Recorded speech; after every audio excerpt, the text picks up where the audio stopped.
Welcome to the Old Time Radio Westerns. I'm your host, Andrew Rhynes, and let's get into this episode. This episode is going to be Tales of the Texas Rangers. Original air date is February 4th, 1951, and the title is Loggers Larceny. Hope you enjoy, and again, thanks for listening. The National Broadcasting Company presents Joel McCrea in Tales of the Texas Rangers. Tonight, transcribed from Hollywood, another authentic reenactment of a case from the files of the Texas Rangers.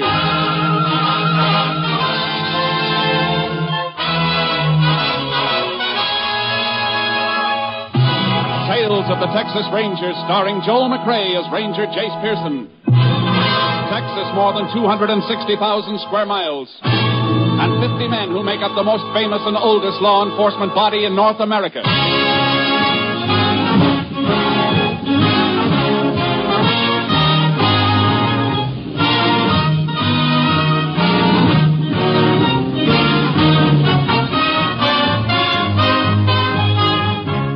From the files of the Texas Rangers come these stories based on fact. Only names, dates, and places are fictitious for obvious reasons. The events themselves are a matter of record.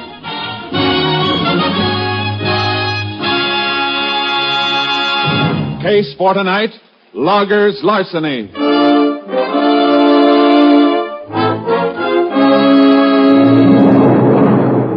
It is mid-afternoon, September 7th, 1938.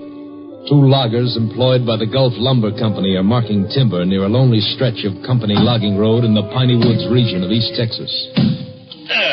There. Cutting crew ought to be able to see that, Mark. Yeah. Well, looks like that's the last decent stick left in this stand of timber, too. Plenty more trees in the woods. Come on, we'll cross the creek and start working that stand up on the other side of the road there. We're already marked an awful lot of trees today. I think my axe is heavier than yours. I could do with a breather. Yeah, catch it on the run then. Come on. You'll get used to that axe. I told you I'd make a logger out of you. This stick with me, kid. I'll put muscles like this on your arms. Hair on your chest, iron in your fist. Yeah, if I live through it. Bull, I'm about done in. Oh, man, that creek sure looks good. Yeah, don't let it fool you. Ain't fit to drink down here. Sawdust pile at the mill poisoned it. Well, what do we do, Wade? Sure, ain't deep enough to swim, is it? Or do you want to ride across piggyback? Hey, Bull, look. Huh? Over there on the other side. Up there against that old cut-over stump. That's the car. Yeah, upside down, all smashed up. Well, come on. Somebody might be hurt. Hey, Bull, that's one of the company cars on the mill. Yeah, I see. Sure is wrecked, ain't it? Yeah. Hey, smell like gasoline. Tank's busted wide open. Sure good thing there wasn't a spark. There'd been some fire if that gas had caught. Hey, look here, kid, in the front seat. Who is it, Bull? It's old man Hutton. What's left of him. It's the paymaster. Come on, we better get him out of there. No, we can't do nothing for him. But get a load of this bank bag. Hey, that's full of money. Payroll for the mill. Bull, what are you doing? What are you stuffing that money in your shirt for? Look, kid, we ain't been around here, understand? Hey, you've got no right to that money. Who's got a better one?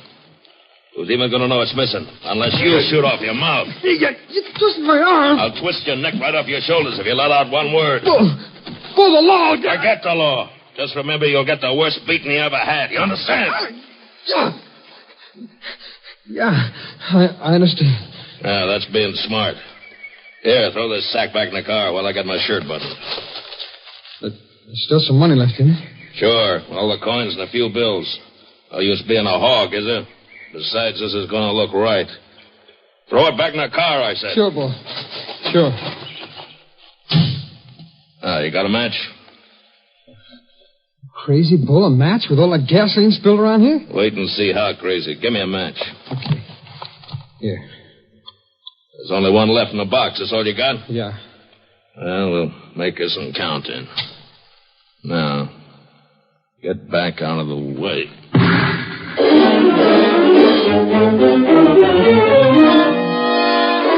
The frantic mill superintendent waited until evening to report the missing paymaster and money.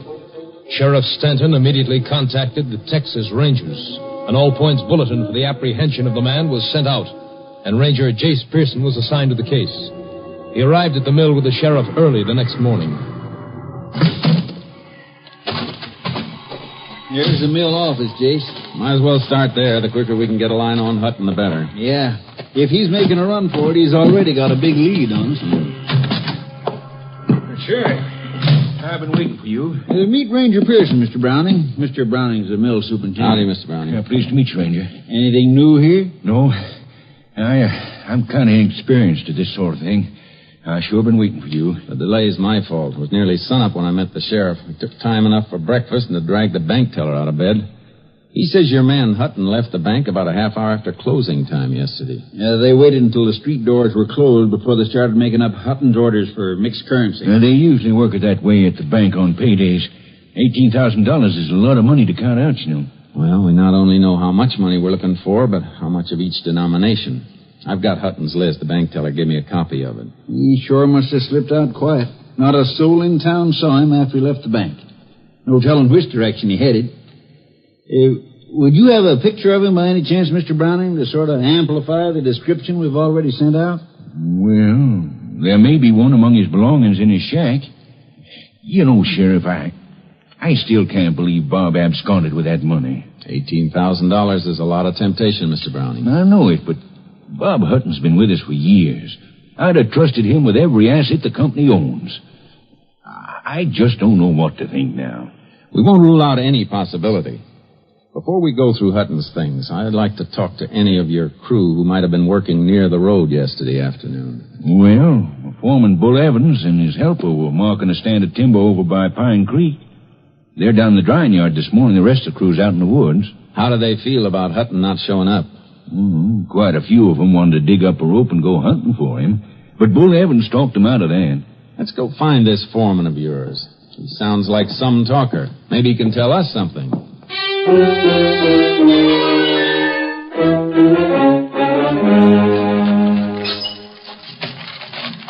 Put your shoulder to the dolly, kid. Here. Yeah, that's good. I will stack this load of sheathing beside that last bunch of 2-bys. Stand them on in and slide them in against the ridgepole there. Okay. This green stuff's as heavy as lead. Stack it up there straight. Want the whole blame rack to come down on top of you? What's the matter with you? You nervous? No, I ain't nervous. Give me a hand, won't you, Bull? Sure. There. Like I told you, keep your mouth shut and nothing will happen to you. Okay. Get that next stick now. Like that? Maybe we'll make a logger out of you yet. Bull, look, here comes the boss and a ranger. Yeah, and the sheriff. So what? Grab that next stick and remember what I told you about talking. Hello, boss. Sheriff, find old man Hutton on the payroll yet? Well, this is Ranger Pearson. Oh, howdy, Ranger. Howdy. Ranger and the sheriff want to ask you and the boy some questions. Well, sure. Glad to help. Hey, kid, hold it a minute there, will you? Yeah, sure. I understand you were working somewhere near the road from town yesterday afternoon. No, we're working a stand over on Pine Creek. Sometimes it was near the road, sometimes it wasn't. Did you see anything of Hutton or the company car he was driving? We didn't see any car, did we, kid? No. Did you hear a car going either way on the road? Yeah, we didn't hear nothing. We didn't see nothing. I'm afraid you're barking up a wrong tree, Ranger. How's that, Bull? Old man Hutton wasn't crazy. He'd seen a chance at a lot of money, and he took it. He never headed back this way from town. You'll pick him up someplace long gone from here. All right, Bull. That's all. Yeah, come on, kid. Let's get back to work. Wait a minute. I haven't talked to your helper yet. Well, Bull told you. We didn't see nothing. I don't know nothing about that money. We're looking for a man right now, son. Not the money he was carrying. Are you as convinced as Bull here that he ran off with the company payroll? Well, are you or aren't you? I don't know nothing about it, I tell you. What are you so nervous about? Well, nothing. I just don't know nothing about it. Look, son, maybe you don't know it, but there's a severe penalty for withholding information from the law in this state. If you do know anything about this case, anything at all, it's your duty to tell the ranger and me now. Well, Yeah? Well, there's a pretty bad turn over there on Pine Creek. Mr. Hutton might have had an accident when nobody was around. Say, that is a possibility, Ranger. That's the worst stretch along the road. And one of those turns is a bad one. Old Bob Hutton could drive that road backwards and blindfolded. He's been doing it for years. Besides, me and the kid come in by the road last night. There wasn't no wreck along at 10. Did you see anything, son? No. No, there wasn't nothing along the road when we went by. We came out that way this morning, Jayce. Wasn't anything inside then either. Well, the area along the creek is an old cutover. Brush has come back thick in spots. The car down in there could be completely hidden from the road. Well, we're going to have to search every inch of the way out from town to eliminate accident as a possibility in this case anyway, Jayce. This bad turn out by the creek sounds like as good a place as any to begin with. Yeah, let's get out there and take a look. You mind showing us that cutover, Mr. Browning? Well, not at all, Ranger. I'll get my car and you can follow me. Bull, if anything comes up here while I'm going, you take care of it for me, will you? Oh, sure, boss. Sure, I'll take care of everything. Don't you want me to go with you? No, thanks, son. You better stay here. Yeah, kid, you stay here. There's going to be plenty to keep you busy.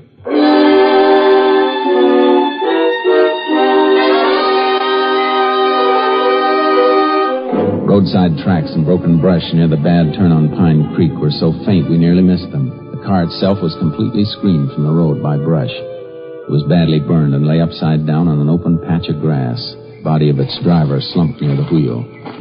It's an accident, all right, Jayce. Seems like. Good heavens. What a way to die. Marks indicate Hutton lost control when he left the road. Judging from the damage to the car, I think there's no question but what he was dead when the wreck caught fire. Well, I hope so. I told you I couldn't believe Bob Hutton would steal that money. Looks like you were right, Mr. Browning. Here, look in this window. Yeah. What a mess. There's your money, what's left of it. There beside the springs of that burned seat cushion. Oh, yeah.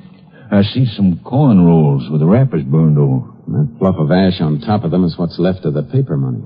It's hard to believe it would burn that much. It was a mighty hot fire while it lasted. Even the body metal's warped all out of shape. Well, Jayce, looks like it's back to town for us. I got to get an undertaker's wagon out here to pick up this body. I'll have to kill that all-points wanted bulletin on Hutton, too. Guess that'll about wind this up, huh?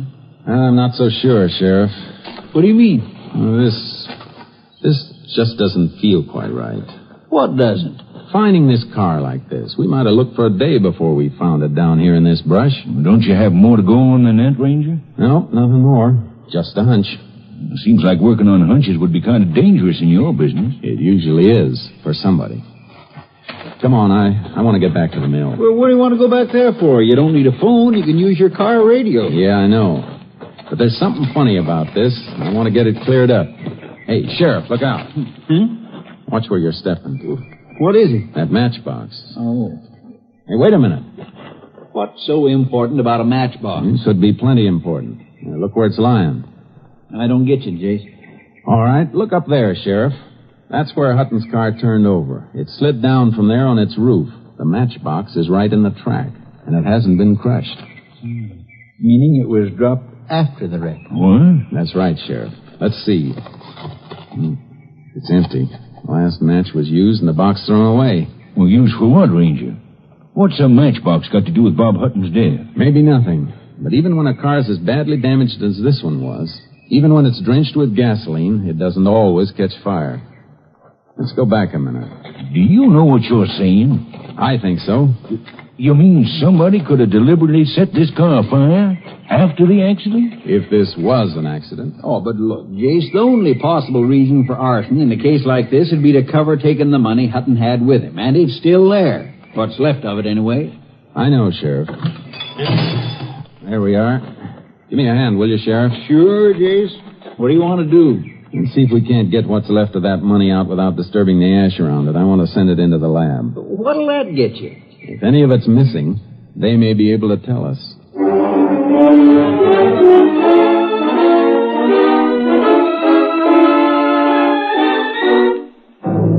removed the remains of the charred money bag and its contents as carefully as possible and packed them for transfer to the laboratory. When we drove back to the mill yard, Bull Evans was just coming out of the office. Hi. You find any sign of Hutton? Yes. He's dead, Bull. Dead? He had an accident near Pine Creek. Just about where that kid suggested we look, too. Well, can you beat that? Where is the kid? I think we'd better talk to him again. Well, you ain't going to get much out of him, Ranger. Why? No, these young punks never look where they're going or what they're doing. He's got himself really bunged up. Where is he? In the first aid room back of the office. I wanted to send for a doctor, but he wouldn't let me. I got him on a cot back there. He don't feel so good. Let's take a look. Come on. You too, Bull. Yeah, sure. Right through there, Ranger. Okay.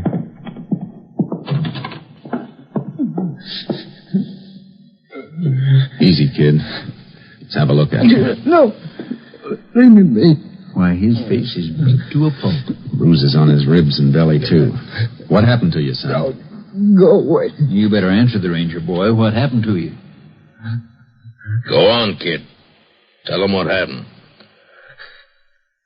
The drying rack. It fell on me.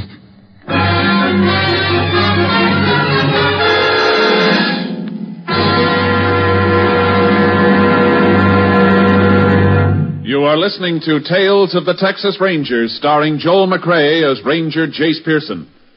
We continue now with tonight's case, Loggers' Larceny, an authentic story from the files of the Texas Rangers.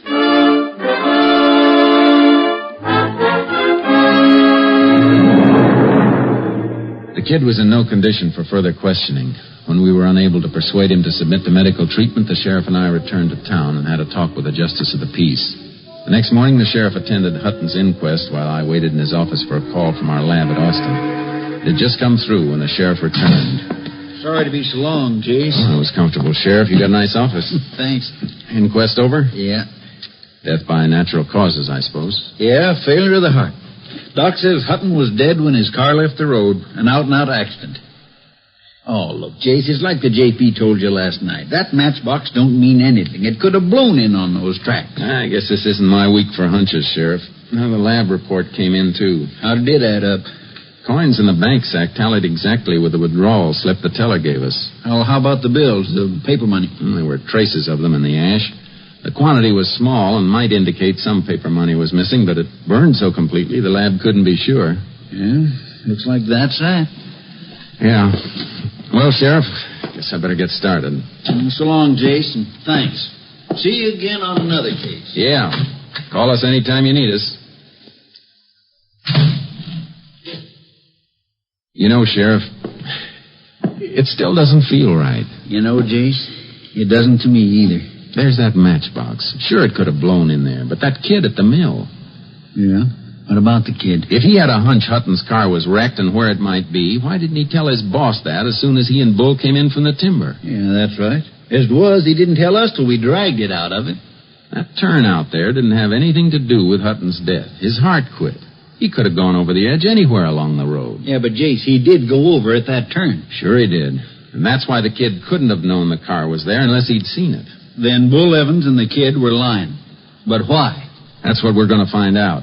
That and why the drying rack fell on the kid. Kind of funny two accidents should happen so close together. Come on, Sheriff. Let's get out to that mill.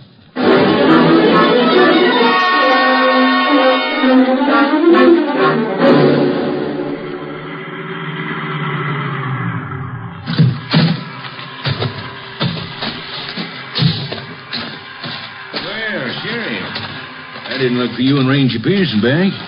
Something new come out? Not exactly, Mr. Browning. Just a few loose ends. I want to talk to that kid who was hurt yesterday. How is he? Oh, apparently a lot better than he looks. How's that? He was up for breakfast this morning. Insisted he was in shape to work. In shape to work? That's what he claimed. That kid was in shape for a hospital. Oh, Bull backed him up.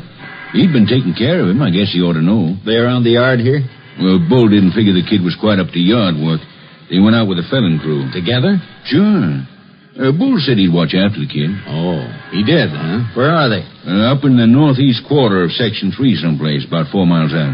Come on, Sheriff. We better get out there. That kid was in no condition to work. Well, you can't make it in the car. We haven't got our access road to that section finished yet. You got any horses here? Yeah, the one I use for making my rounds of the cruise is saddled up out back. Bring it around for the sheriff. I'll get my horse unloaded from the trailer. Right away, Ranger. Come on, Sheriff. Get on the other side of that end gate, will you? Sure. You think that kid's in any danger, Jayce? What do you think? I'm beginning to think so. So am I. Oh, back out, Barky. Steady, boy. Easy, boy. Here you are, Sheriff. Stirrups ought to be about right. Thanks, Mr. Browning. Now, you take that work road at the corner of the yard. You begin to hit some of the crew out at the end of it. They can tell you just where Bull and his helper is. Thanks. Let's go, Sheriff. Come on, pick him up, boys.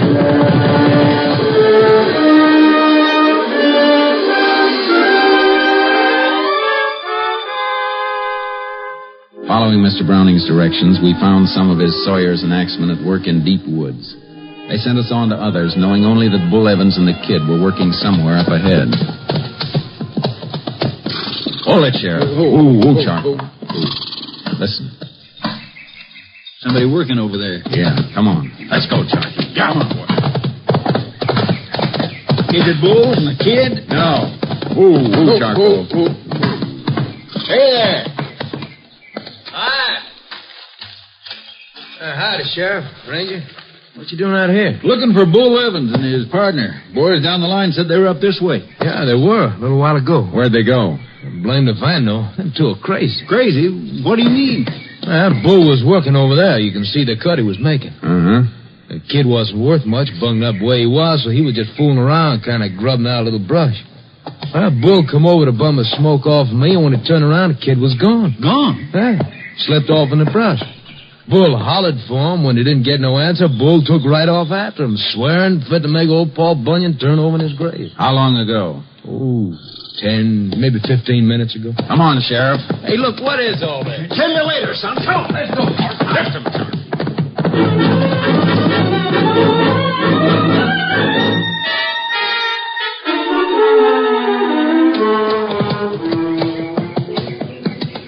Here's the tracks again, on this soft ground. Yeah.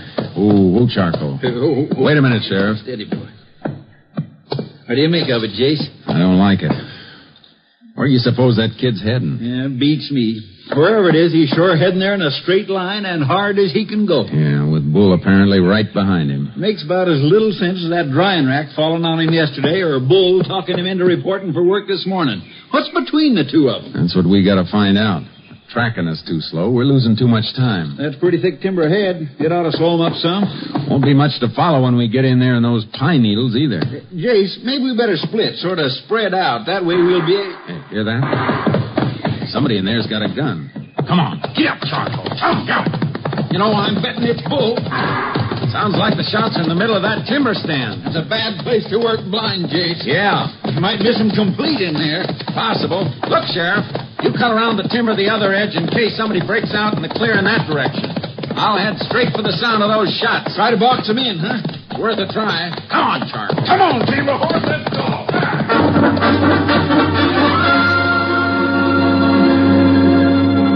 Deep into the timber, I stopped near a blowdown.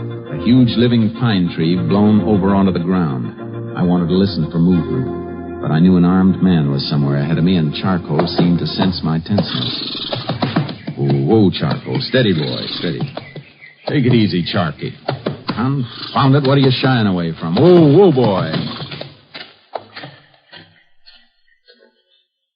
All right. Crawl out from under that blowdown. No, don't shoot. Nobody's going to shoot, kid. Crawl out of there. No, get away, will you? Leave me be. He'll kill me if he finds me. Get hold of yourself, kid. Who'll kill you? What for? Bull. He almost caught me. You're all right now, son. Come on out. He shot at me. I crawled in there and he lost me. He ran on past. I heard him. But he'll be back. Better tell me why he's after you. Come on, spill it quick. I saw him take the money. From Hutton's red car? Yeah, we came down to the creek and there it was. He took the money and threw a match into the gasoline. He burned the car. Mr. Hutton's still in it. Oh, settle down. Take it easy. Hutton was dead when his car left the road. Why didn't you tell us about this yesterday when we asked you? Well, I tried to tell you, but Bull was standing there watching, listening. And look what happened to me afterwards. That accident at the drying rack? The accident. He pushed the rack over to make it look that way. Afterwards, he beat me and almost killed me. Came close enough. Why didn't you sneak out to Mr. Browning with your story last night? I never got a chance. Bull got a gun out of his possibles bag and kept it under his blanket all night, pointed at me. He never slept a wink. I had to get up this morning and make it look like I wanted to come out here to work with him. Why'd you head in this direction when you made your break this morning? Well, I figured if I could get to the money and get it back to Mr. Browning, this would all be over, and, well, then I'd be safe. You know where the money is? Yeah, it's an old stump in a draw between here and the road. Come on. Charcoal will carry double. We got some riding to do. I I could understand the kid's terror. A professional criminal knows the odds against him and seldom goes beyond a certain limit. An amateur is like a man in quicksand, more desperate with every step and more dangerous. There, that's the stump right over there. Oh, Charky, boy. There's a hollow on the other side of it. Hurry up, will you? Uh-huh. Take it easy, kid. Charcoal made a lot better time than Bull could have made on foot. Besides, he's still probably looking for you. Well, maybe he's been here already. We'll soon see. Yeah, it's here, all right. Can't you hurry? Hey, this is a pile of money. Yeah, I know. Come on. All set, kid. Just as soon as I stash these bills away in my saddlebags. This is what you call valuable evidence. And this is what's called a gun, Ranger. Bull! Praise both of you. You're making a mistake, Bull. You've made yours. Drop them saddlebags. You ain't getting that money. It's mine. Now drop them. All right, get off that horse, kid. Get off, I said. All right. Now start backing away from my money. Both of you. I told you I'd kill you if you opened your mouth, kid. Now it's going to be both of you. You hurt, kid? No. No, are you okay? Yeah. Bull's gun just didn't shoot very straight. Boy, you sure did, and then fast. That's what a spring clip holster's for, son. Jayce! Jayce! Ho, boy, ho. Everything all right? Yeah, for everybody but Bull. He's dead? Kind of. What was the deal, Jayce? Did he have some of the money from the wreck? Show him what's in the saddlebags, kid. All right. Here, Sheriff, take a look. Looks like he had it all. How deep was the kid here in with him? I reckon that's something the court will have to judge on the evidence. Here, give me a hand, Sheriff. You'll hang Bull across your saddle. He's got one last ride coming.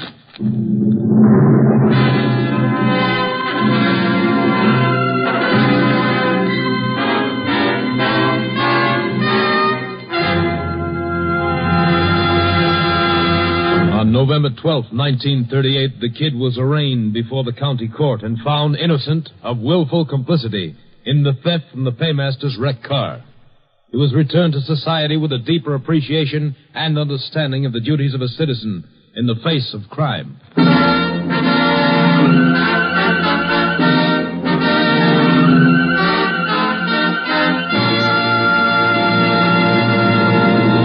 And here again is the star of our show, Joel McCrea. You know, we're awfully grateful to you people for the nice letters you've sent in.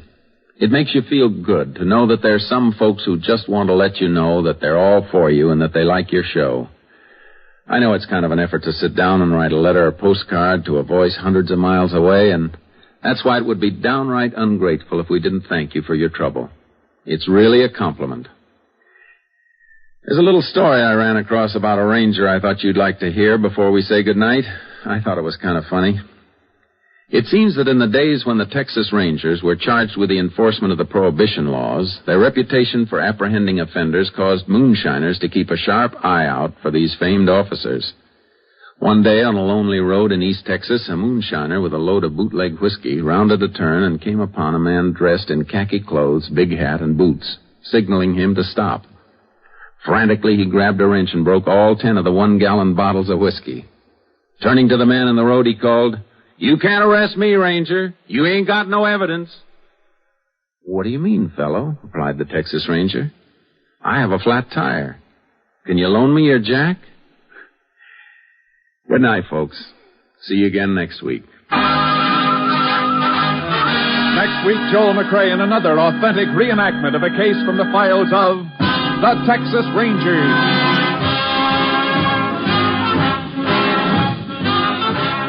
Joel McCrea is currently seen starring in the Universal International Technicolor production Frenchie. Tonight's cast included Tony Barrett, Bill Conrad, Stacy Harris, Parley Baer, and Bill Johnstone. This story was transcribed and adapted by Tom W. Blackburn, and the program was produced and directed by Stacy Keach. Hal Gibney speaking.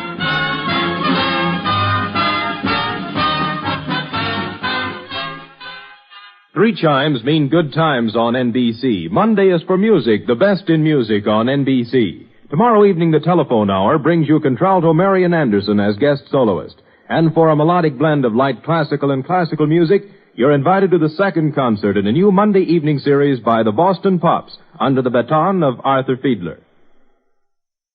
Now, Jack Parr with the $64 question for more good times on NBC.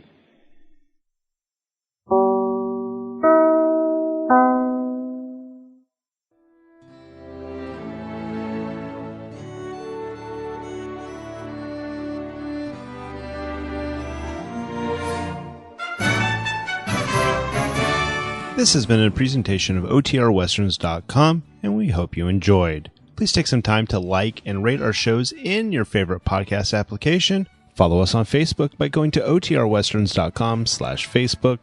Join in the conversation by going to OTRWesterns.com/Discord. And don't forget to send us an email, podcast@OTRWesterns.com. This episode is copyright under the Attribution Non-Commercial Share Alike copyright. For more information, go to OTRWesterns.com/copyright. Have a great day, and again, thanks for listening.